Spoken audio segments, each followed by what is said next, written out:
Hi, my name is Gail, and welcome to Real Life in Keto. And I have been gone for what I would say is a very long time. Initially, I don't even remember when I did my last video, but initially I had stepped away from doing videos about real life and my keto experiences after struggling with grief and depression after my mom passed away at the end of March.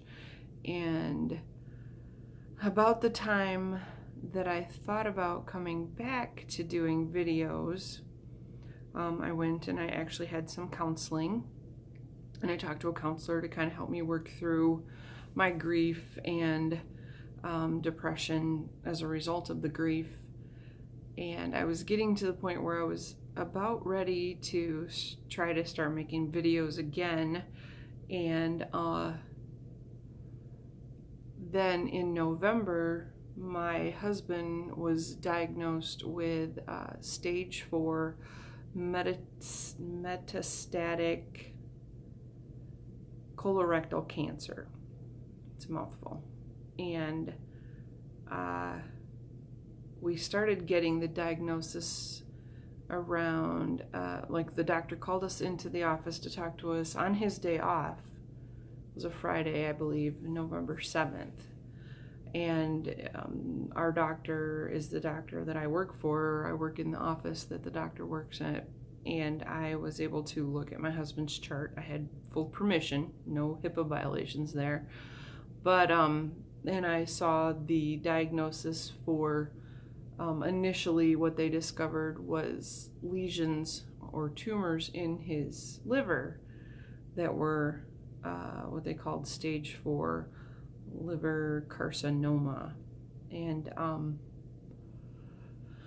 so we kind of knew then that it was what it means is that it had come from another source and traveled to the liver. And stage 4 liver cancer is basically a dead liver, or dead cancer, not a dead liver. But it's coming from another source. And so a whole bunch of tests were done, bone scan, CT scan, ultrasound, blood work, through a whole course of things. And the day before Thanksgiving, the 22nd of November, we spoke with the oncologist and got the official diagnosis that I just gave you. So things were pretty upsetting and shattering, and it's considered terminal, and so that was hard to take, really. And my husband had been planning to go to Indiana to see his family, so he proceeded to go that weekend and spend the weekend with his family, and that gave him the opportunity. He hadn't told his mom yet what we had been finding out, and his daughters. And so then he came back and we got things in a line. We had chemo education, and we had to speak to a surgeon regarding the cancer in the colon, in the rectal area, and see if he wanted to do surgery before we started chemo, because if you do the surgery, chemo inhibits healing. So right now, I'll fast forward temporarily. Right now I am at a hospitality house that is affiliated with the hospital that my husband is in right now. Today is the day before Christmas Eve, so it's Saturday. I'm having a real hard time tracking days. Things got really crazy last week. But anyway, back to all that. So the surgeon did not want to do surgery. He was not, the colon wasn't blocked, the rectum was not blocked. He was still able to go to the bathroom, so they saw no point in doing surgery. Just get the chemo started, start trying to shrink stuff down. All of this started back in October when my husband hurt his back. And that is, he was working on his Jeep, wrenching on his Jeep, and he heard a pop. And we proceeded to have him go to the chiropractor like 3 times. thinking, well, you know, he knocked something out of alignment or he did something, you know, else. And but he was also losing weight, and he'd been losing weight without trying.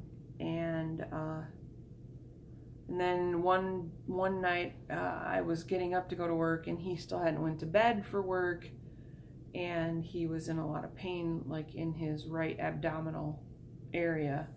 Sorry, I'm trying to get comfortable here, sitting on the floor, trying to figure out where to set the phone, because I didn't bring anything to record, and I figured I should probably do a video since it's been so long.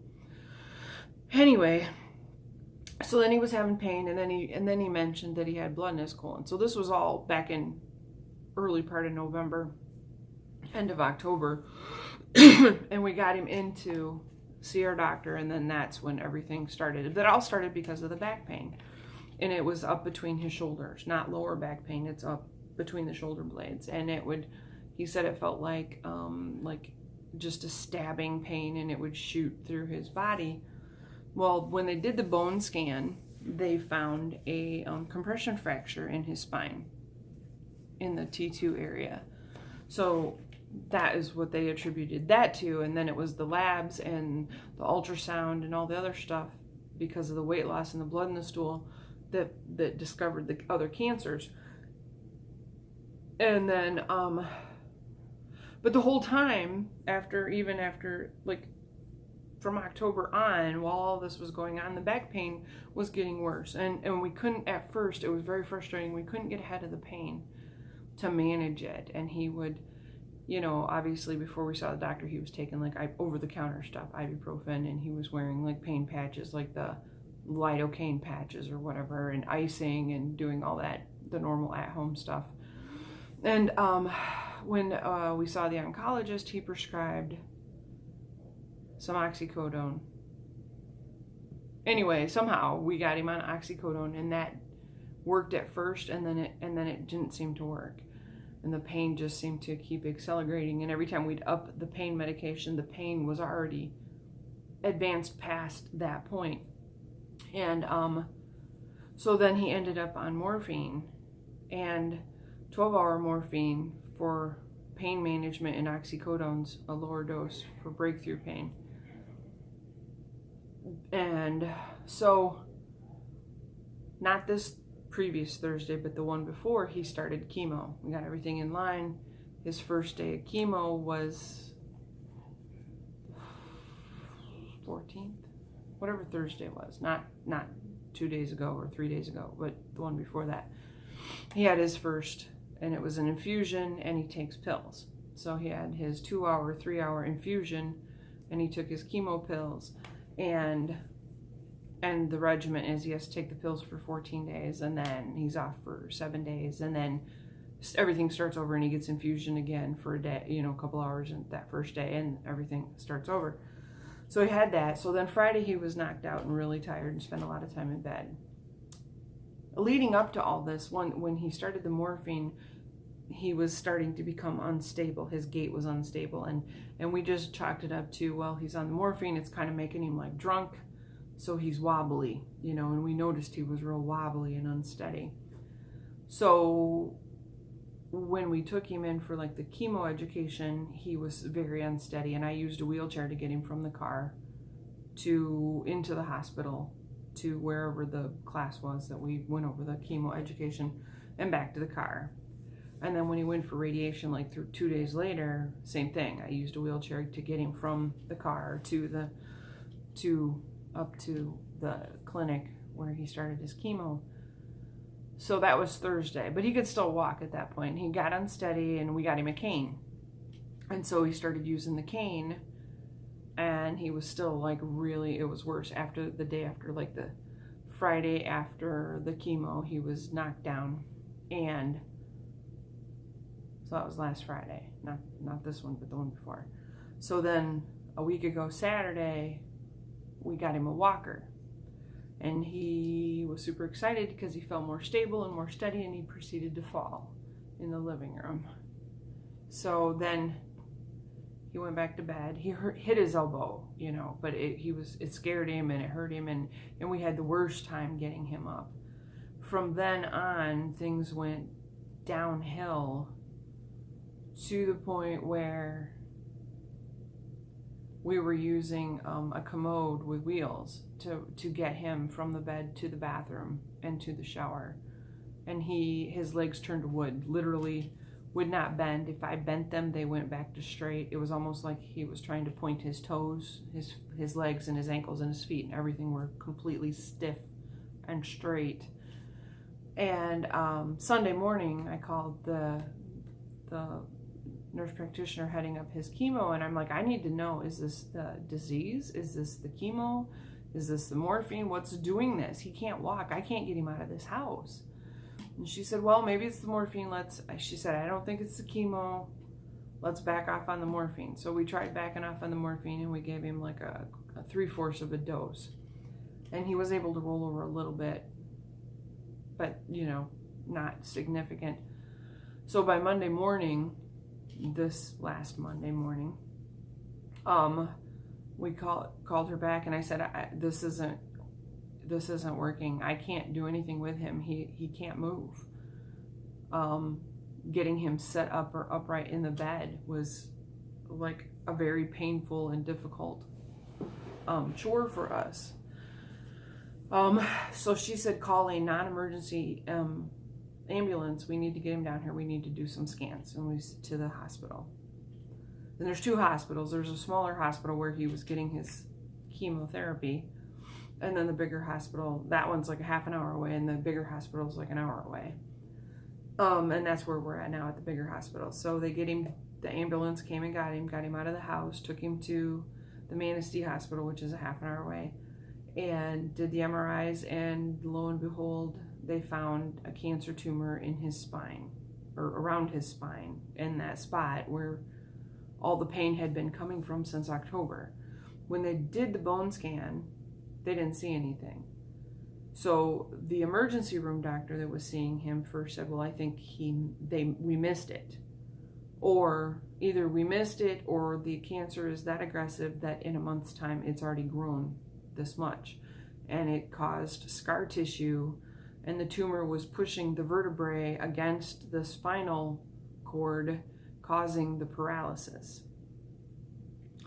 So they transport him by ambulance up here to the bigger hospital and get him checked in, and everybody goes over all of the tests and everything, and they do more tests. They order more tests. The neurosurgeon comes in, and he basically says that, and this is Monday, he says, we need to do surgery. We need to get the pressure off of that spinal column, that spinal cord. If we don't, the paralysis is basically going to continue up his whole body. And if they do, odds are against him ever walking again. So we're faced with this, darned if we do, darned if we don't. But at least if they do the surgery, the idea is if they can do the surgery and do the repair and build a cage around where that vertebrae was damaged and had the cancer, he still would possibly be able to stand up and turn himself at least that much. He wouldn't be able to walk, is what they said. So they get him all ready. The last test, the MRI, was finished at 2 o'clock in the morning, Tuesday morning. And at this point, we still don't know if or when they're doing surgery. We don't know. We have no idea. So next thing you know, in comes the surgeon at like 9 o'clock or whatever it was. Everything's kind of like, just happens. And we're taking him in for surgery. We're guessing, depending on what we find, it's going to be a 5 or 6 hour surgery. And, they start doing everything, and they let us come into the room with him. My aunt came up, and my dad was on his way up. And my aunt was there, so me and my aunt went in when they were getting ready to take him back for surgery. And on top of all of this, then the anesthesiologist says, well, there is this opportunity, because he is going to be the surgery. He's laying on his stomach, he's laying on his face. The blood and the fluid's going to pool in his eyes and his face, and there is a possibility of vision loss and possible blindness. So, here we're thinking, great, he's going to be not able to walk and blind. So anyway, we go through all this. The surgery ended up, they took him back at about 11 o'clock, and he was in surgery for 9 hours. Well, 10 hours before I got to talk to the doctor, really, I think. It was pushing 9 o'clock by the time I actually saw the surgeon after the surgery.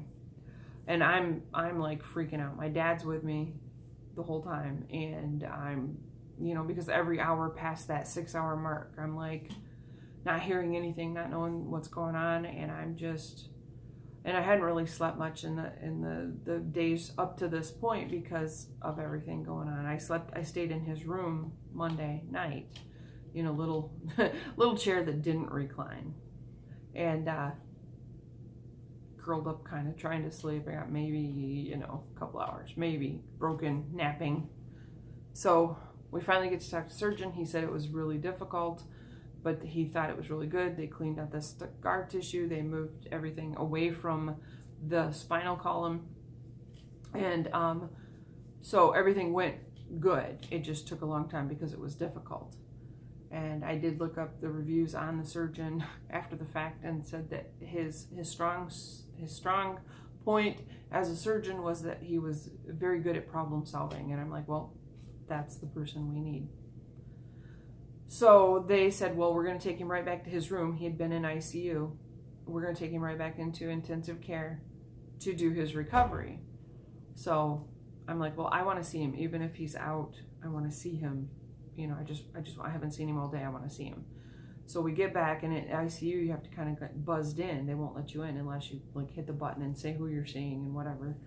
And I tried to buzz in, and now it's 9:30, whatever it is, pretty late at night. And my dad and I are in there, and the nurse comes out, and she's like, he's not here yet. He's still wherever, back in the surgery room or whatever. So they wouldn't let me sit in the room to wait for him to come in. And they said, well, he'll be out all night. He won't even be conscious. He won't even know you're there. So, and my dad said that after I spoke to the doctor, I pretty much turned as white as a ghost, and he was afraid I was going to fall over or whatever, He's like, you need to go. I had the room here, the same room, in fact. And he's like, you need to go get some rest. So I did. I come back here. I felt really bad because then I found out the next day he had been awake all night, in pain and awake and whatever. But so I ended up crashing because I hadn't slept really in 3 days, not anything significant. And so I did sleep, and I got up in the morning, and I got back over to his room at 8 in the morning, and walk in, and his eyes are open, and he's talking. And so I can tell he can see. He's not staring off into space or whatever. And I walk in, and the nurse says, give me your hand. And I said, okay. And I hand her my hand, and she puts him on his feet, and she says, push. And he starts pushing back, and he starts wiggling his toes, and he starts bending his knees. And I almost burst into tears right there. I mean, it was just I was like, ah, I'm like, he's gonna walk. He's gonna walk. That's all there is to it. He's gonna walk. And so, up until that point, I had no idea. I just thought, oh my gosh, what am I gonna find when I get in this room? So that was Wednesday.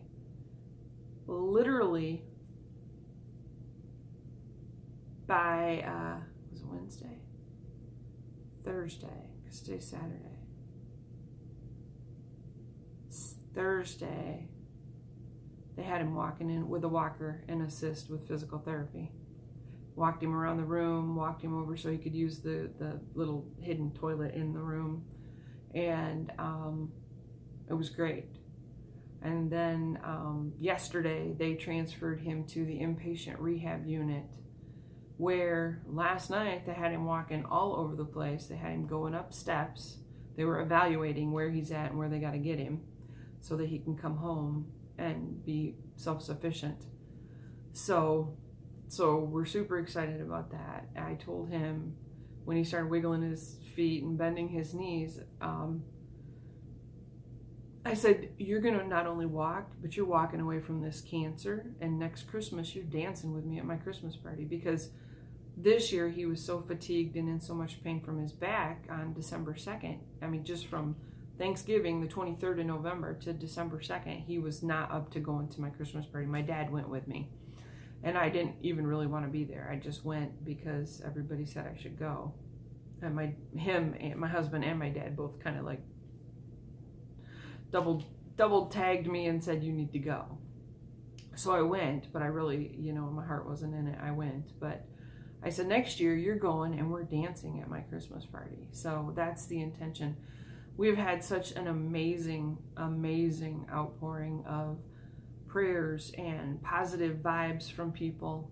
I had put it in my real life keto group and my friends and his friends on Facebook, and they've taken it to their churches and added his name to their list.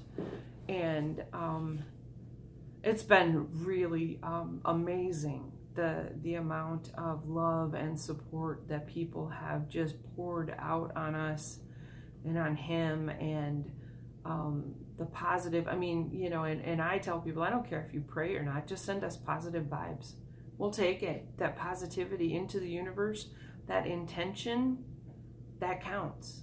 That counts. I believe that. I believe that wholeheartedly. And, and it was like my husband had said one time, we had kind of, not really bickered, but we'd kind of like hit heads a little bit. And he said, when that negativity happened, I could just feel it in my body. I could feel the negativity, so it was, and I'm like, well, that's okay. I don't want the negativity, but it doesn't mean that you're always right. Just saying. But he's like, no, that's not what I meant. I'm like, we're not gonna say that we're not arguing just because, you don't want the negativity. And so I should agree with you. We're not doing that. But no, but he just, he could feel, like, when the tension built up, he could feel it in his body. And the great thing is like when he was losing weight, I could tell something was wrong. Even, when it was just back pain, but he was losing weight kind of before that a little bit, or before that was like really had manifested itself. And I could, and the only other times like my husband would lose his appetite is like if he was emotionally upset, or, like a little depressed or bummed out, or what I mean, something like that. He would, but usually his appetite's very good.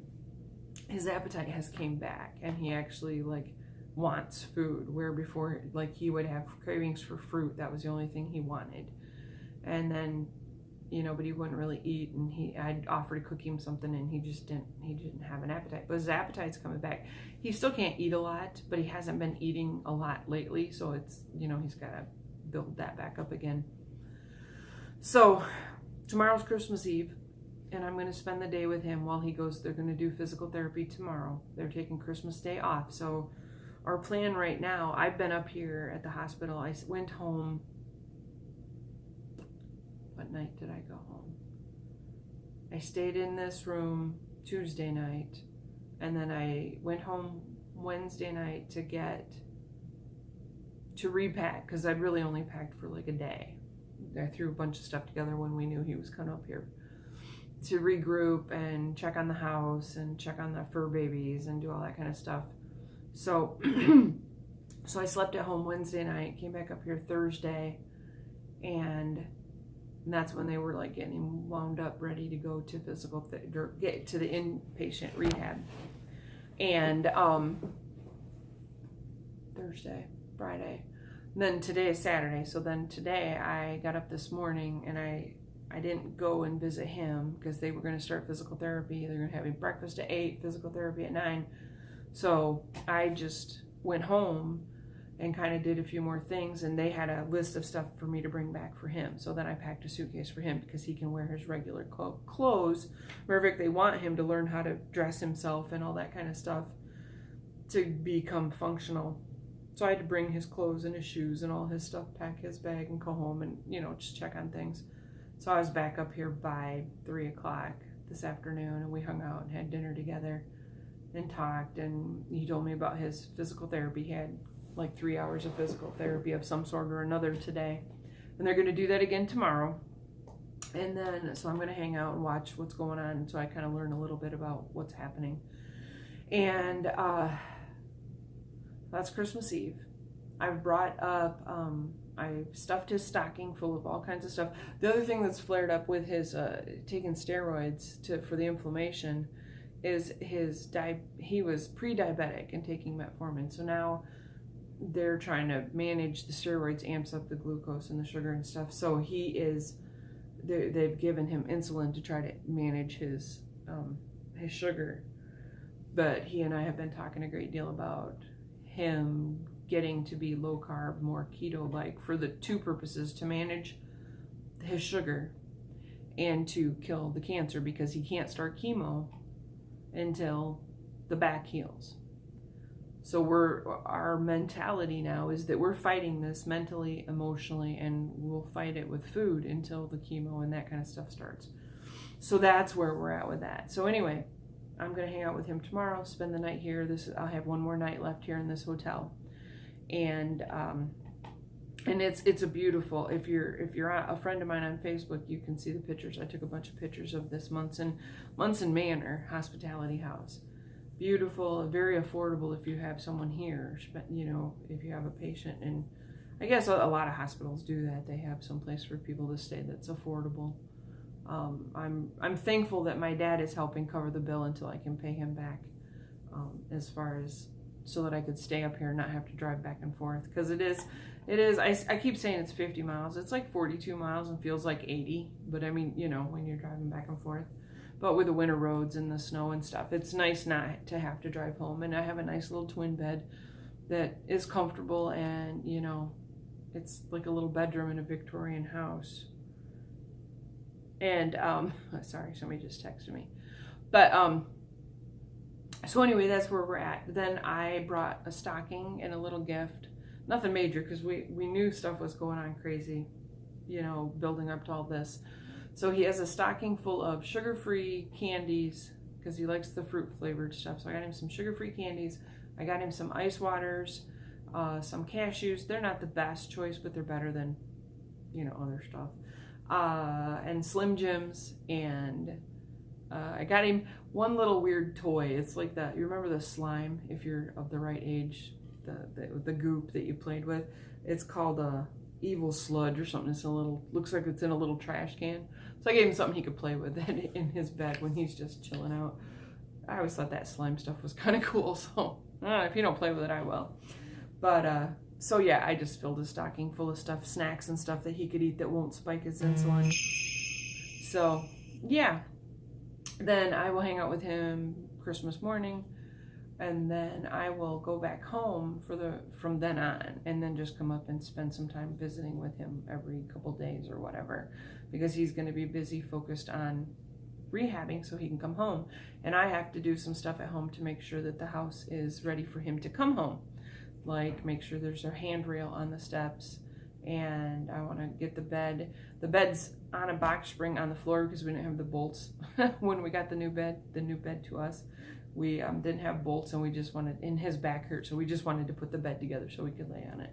And so I need to get the bed up on its frame so it's a little bit higher up off the floor, and figure out what else I need to do to make it as safe as possible for him to come home and function, so that he can get healed up and we can keep fighting this cancer and get things better. So that's my long story, and that's where we're at. I'm going to wish everybody a very Merry Christmas and a Happy New Year. I'm not sure when I'll do another video. I will try to do another one sooner than later. Just kind of depends on how everything goes. Right now we're very positive. We're very hopeful. We have tons of people in our corner rooting for us. And we've pretty much decided that we ain't having the cancer. We're not doing it. It picked the wrong family to pick on. So that's the attitude we're having. So right now we're very positive, and our faith is very strong, and very committed to, I personally am very committed to, I know I believe in a higher power. I believe in positivity. I believe, very much so. I very much believe in that the positive energy heals, and love is positive energy, and just the outpouring of love that we've had is amazing. It is. I feel so blessed And I feel that my husband and I are so blessed. And so basically it's been a Christmas miracle. And my family is still struggling with missing my mom. I know my dad is missing her. I mean, how do you lose your... I mean, I faced looking at losing my spouse, and when he was so sick on Monday, I didn't know that if he was gonna make it through the week. He couldn't walk. I didn't know if he was gonna make it through the surgery. So I can appreciate that, the heart-wrenching emotion that goes with that, because I felt that fear of losing my husband, and my dad has lost his wife, my mom. And so, you know, I know that this first Christmas without her is heart-wrenching. And we've been through so a lot. My dad's mother, my grandmother, just finished her cancer treatments because she has it too. And she got to ring the bell that she's done with her cancer, and at this point, cancer-free. And, you know, of course, they'll come back and test in a few months or whatever they do. But, so it's been a very emotional roller coaster for our family since the beginning of the year, basically, I guess, you know, since March. So I appreciate everybody who's hung in there long enough to see this video, and I apologize for it being so long, and I'm sure there'll be commercials or whatever in the middle of it. But since I haven't made a video in so long, I really wanted to give you the full story of what's going on. So as far as keto goes, it's touch and go. I have good days, and then I have screw it days, honestly. And it really depends on where I'm at mentally and emotionally. And, you know, I keep trying to go back to keto because I know that it makes me feel better and it makes me able to cope better. But sometimes you just get overwhelmed, and it just is what it is. It's real life, and real life has some pretty sucky moments, and you just get through them and then start over again, or start again, or pick yourself up, or however you want to word it. So anyway, thank you for watching, and I appreciate all my supporters, and I appreciate, you know, everybody who wondered where I went. I do appreciate that. And hopefully I'll be able to, it may not be as keto oriented. I don't know. I don't know what's going to happen as far as with my husband. And so we're thinking positive things. That's the plan. So, and I will try to keep you guys posted a little bit better from here on out. So I'm going to say, instead of keto on, which of course that is the idea, I'm going to say Merry Christmas, Happy New Year, Happy Holidays, whatever you celebrate. If you don't celebrate anything, just have a great day. So thanks for watching, and I will try to come back soon. Thanks.